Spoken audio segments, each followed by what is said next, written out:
Ngapa? Mimi, Pak. Ayo wis gek ngombe. Heeh, ora apa-apa kok ya ngelak kok ya. Ngombe ya, ngombe ya. Mimi, Bu. Milih sing endi?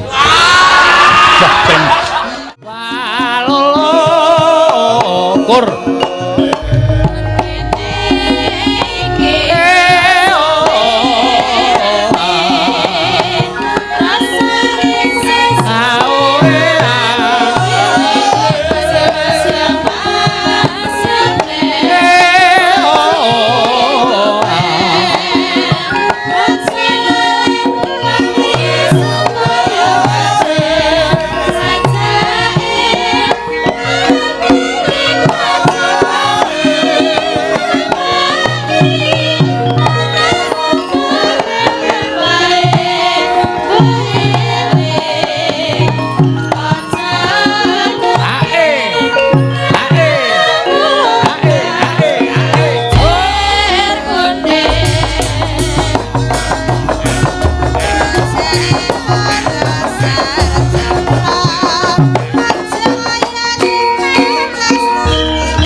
Maaf Pak Seno, kilaf. Piye kilaf ngopo?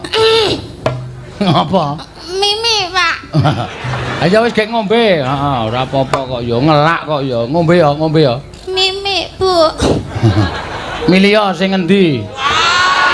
Pak Seno. Aku wis wegah aku lho. Aku sing nek diundang nang SD moh aku. Iya. Pak Seno, riyen tahun 2008 apa nggih nate ndereken jenengan to. Warga Laras niku ki enem-enem. Ning enten setunggal sing awet. Sapa? Awet tuwek. Mas Likin. Oh, niku sakniki viral e. Iya. Ayo ya wis kaya kowe kuwi sing tak goleki sinden-sinden ki sing duwe karakter. Joget ya wis ora isin karepe joget lucu ya kudu wani gerak sing lucu tenan. Lha nek kula to namung sak sagete ngaten iki, Pak. Lho, ning ana sinden wis kebacut dandan ayu. Nggih. Dadi ilfil. Nek kon joget emoh karepe ming Wah, ngersake kamerane teng mriku. Ana asli, mbok aku di kamera.